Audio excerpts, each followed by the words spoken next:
Welcome back to NTV, My Teacher, UAE's biggest classroom. And as promised, I've got two dignitaries with me in the studio. I have Mr. S.J. Jacob, the principal of Al-Amir English School, Ajman, and the winner of the President's Award for the Best Teacher in 2014. And we also have Ms. Piyali Gupta, who works at the Ameerian English School, Sharjah, the girls branch, who's a student counselor and with 10 years of experience of working with students and parents. Thank you, sir. Thank you, ma'am. It's a pleasure. And congrats, sir, for the great honor you've all made us proud. In fact, before we took a break, we were speaking to parents, students, and the subject matter expert on this topic. As we all know, the number of suicides among students is increasing, and that's quite alarming. Because I think if we work together, we can really help our students manage pressure well and yet succeed in academics and do well in life. So it's a question of becoming happy and becoming successful at the same time. So I'll have my first question to Mr. S.J. Jacob, because personally I know the kind of interventions that they do in the schools to make sure that students learn better. So sir, what we would like to know, especially we had a parent who came at the beginning of the show and who said that teachers must definitely do something more. So what do you think, sir? What can teachers do to make sure that a student who's weak understands better and learns better in class? What can be done? Thank you. I have heard the their interaction with you by the parent. In fact, students are a heterogeneous group in the class. So weak students will be there, sane children will be there, academically bright children will be there. A weak teacher cannot do better. That's my view. So a teacher must be a best teacher in their work. So born teachers may be there, or the acquired, the knowledge and the techniques will be acquired. Then the pressure, stress, of course, in my view, we have to give certain pressure to the children. Exactly. So you'll be amazed, an award-winning student said that pressure is nice. You know? And these are students who get time to do all these umpteen things outside the academic domain. So yes. Now, which way? Yes, teacher must give a pressure common to the 30 children in the class. How the children will take, as the boy told, he accept that way. But now the issue, the teacher pressurized the children as a whole.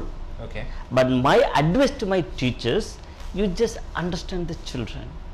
Each and every boy or girl must be understood by the teacher. Which way? The issue will be there. The teacher must learn the boy, because the same group, actually the special education need children. In which area? Suppose we are giving one homework to the assignment to the children the class. Some children may not be doing it. Some children, bright children, may do it. But the 30 children cannot do that assignment. So the very next day, the children come to class with that pressure. The children see that, the parents see how my children are doing the pressure, right? Because many reasons, sometimes the parents cannot help them. So my advice to the teachers, actually you just learn the issue, then just give some correction, some motivation to the same children. So can I ask you a very sensitive question? It's a controversial question too. We all understand that yes, teachers must go out of the way to recognize who is weak, to understand what help he needs. But with the kind of responsibilities that teachers have right now, the assessments and the grading and the activities, do you think teachers will get time to do all this? Mr. Sagi, is a very interesting question. Now teachers cannot escape. I tell you, you know that in Dubai KSDA program is there.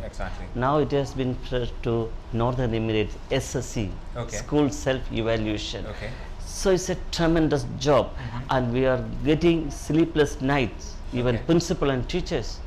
Of course, so in that program, how the child will be in the class. Okay. Which way you are assessing, Okay. what type of activities you are giving, Okay. and the group activities required. Okay. The group, not before, when we give an activity for the whole class, it should not be like that. Okay. Suppose one activity in different ways. Okay. Okay. One activity, so in this group, Uh-huh. the objective will be maybe one objective. Okay. And the second group, another objective. Okay. The academically bright children will be given a research type of activity. Okay. One activity, different objective. Wow. So teachers cannot escape now, they have to do it. That's the great. program. So, sir, can we parents expect a huge improvement in the scores of our children in case it happens? In case Definitely. We it can. happens? One more controversial question. right. Sir, this approach could be amazing, but do you think our teachers are appropriately trained to handle these new assignments? Yeah, that's a very good question.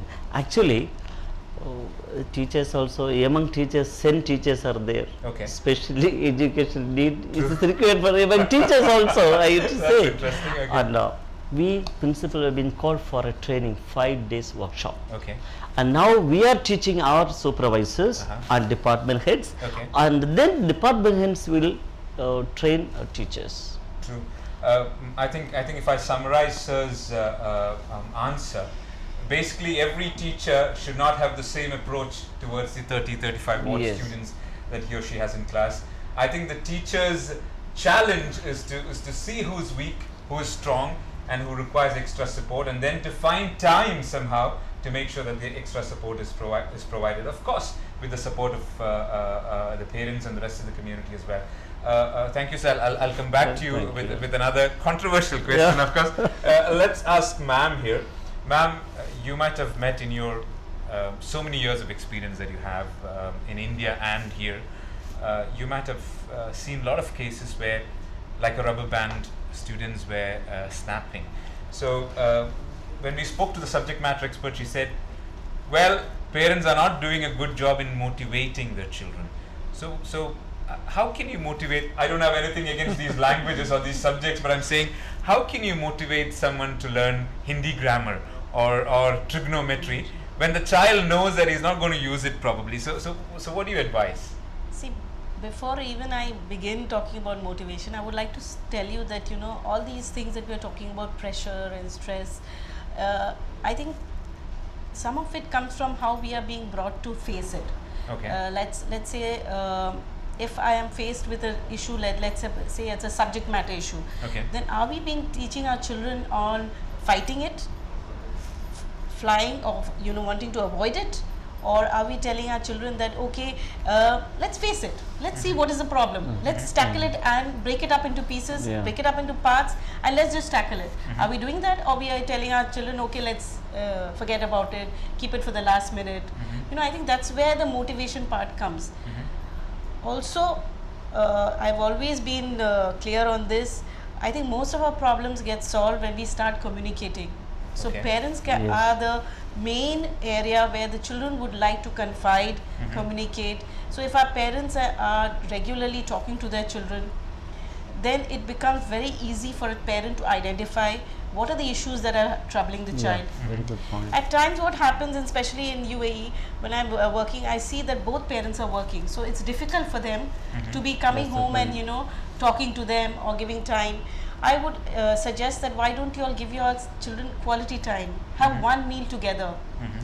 While you're driving them to school, talk to them. Or when you're even have this you and me time where we talk about no do's and don'ts. Only appreciate each other, talk about the fun times, and then you'll see it's simply do something together. Maybe draw something, paint something, create something, and it'll be surprising how parents can bond with the children. It's only once you start bonding and communicating can you come to the next level, which I would call motivating. Ma'am, as part of the research, we asked parents, when do you really spend time with your kids on a day-to-day basis? And sir, they said during homework, because our kids can't do homework, and that's the time we get into the picture. So then we asked them, what's the mood in the house when homework is being done? And 99% of them said it is shouting and screaming and being angry. Now, I don't know, in an environment like that, how do you think we can motivate, you know? Exactly, like I just mentioned to you that, you know, what happens is, see, it is very but human, but if both parents are working, they're coming back at the end of the day very tired, exhausted, tolerance level, you know, nearly to zero to minus level. True. Then we are just coming in, the doorbell rings and we are like, have you done your homework? What do you have? What has the teacher? So, you know, that's exactly what I'm just saying, that can we do something on, you know, saying that, okay, we will talk about that. Or we can have a time slot for that, but we should have a time where the child can just come and say, okay, what happened today in class? Okay. What happened in the day? Did you have a good time? What, you know, is there anything special that happened? Did you meet somebody? You know, did you, what are the challenges you faced? You know, or sometimes even it works when the parent discuss themselves by saying that, okay, you know, it's very funny because I also experienced the same thing. Okay. You remember, I just remember that even I failed in that subject, you know, and these are the steps I took. Then the child thinks, okay, then it's okay to fail, or it's okay, you know, because failure shouldn't be, you know, I feel that failure shouldn't be taken as a major letdown, should be taken as a first step to success. Okay. And if we as parents, I am considering myself a parent because I am a parent and also a counselor, I would say that if we teach them that it's just the first step. Every phase of life will have challenges, every place you're going to fail, you're going to pick up yourself and start moving on. And how do we do that? With the motivation and support of the parents and of course the immediate support group, whoever is around. True. I think two extremely valuable points ma'am said. One is having a meal together.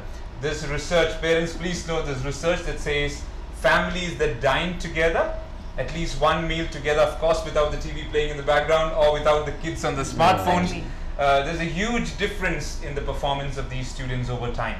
So for schooling and later in college and even in their careers, just the quality time spent together, I think it adds a lot of value. And another point ma'am said is please communicate to your children. Ask them what happened in school today. And I think if you get into an interrogative mode and say what happened, you know, they're not going to answer. So one way to do that would be to talk about what happened in your office. Yes, you know, and then probably they'll talk about what happened in their domain as well. Sir, if I may ask, I think we have a break coming up, is it? Okay, we'll have a break coming up, but just before that, so I understand that in your school you do a lot of amazing efforts to make sure that students really understand what is required to learn for the examination. Could you kindly talk us through some of these things that you do? So in my school, actually we have some program. As a team we are doing that one. Especially we are focusing certain areas of the children. And first our teachers will communicate with the parents and will get the real situation at home. And then we will talk to the child with that base. So we will see whether it is matching or not. Sometimes the children may skip away from all these things. So after that we segregate the children accordingly. Which way, in which level we will look into this issue. Sometimes the teacher's level or the supervisor level or in the principal and vice principal level we will just think about this. Amazing. I think the schools can really do a lot if they want to. So we'll surely talk about some best practices that schools can do to help our little ones cope with pressure better. We'll take a break now, and after the break we'll come back and continue our very interesting conversation with sir and ma'am. And you can see the telephone number listed down. If you'd like to call us, you're welcome to do so, and you can address your concerns on air to our panel of experts. So it's now time to take a break. See you at the other side of the break. Okay.